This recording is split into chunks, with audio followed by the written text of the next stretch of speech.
শরীর অসুস্থ হওয়ার আগে নানা সংকেত দেয়।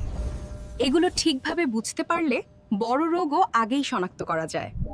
মাথা ঘোরা বা দুর্বল লাগা, এটি রক্তে হিমোগ্লোবিন কমে যাওয়া, লো প্রেশার, ডিহাইড্রেশন বা রক্তে শর্করা কমে যাওয়ার ইঙ্গিত হতে পারে। শ্বাসকষ্ট, বুক ভার লাগা বা শ্বাস নিতে কষ্ট হলে অ্যাজমা, অ্যালার্জি, ফুসফুসের ইনফেকশন বা কখনো হার্টের কারণেও এমন হয়। ডায়াবেটিসের নার্ভ ড্যামেজ বা স্ট্রোকের শুরুর লক্ষণ হতে পারে। মুখ বেঁকে যাওয়া বা হঠাৎ হাত পা অবশ হলে দ্রুত চিকিৎসা নিন। হঠাৎ তীব্র মাথা ব্যথা, মাইগ্রেন, স্ট্রেস, সাইনাস বা উচ্চ রক্তচাপের লক্ষণ। মাথা ব্যথার সঙ্গে বমি বা কথা আটকে গেলে ডাক্তার দেখান।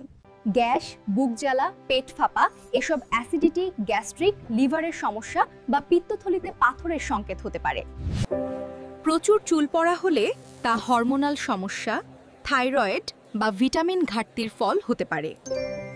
ত্বকে র্যাশ, লাল দাগ বা চুলকানি দেখা দিলে তা খাবার অ্যালার্জি, ধুলো, কেমিক্যাল বা ফাঙ্গাল ইনফেকশন হতে পারে।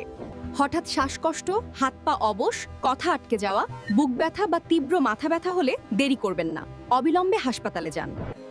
নিজে নিজে ওষুধ না খেয়ে কারণ বুঝে উত্তম চিকিৎসা নেওয়াই সবচেয়ে নিরাপদ।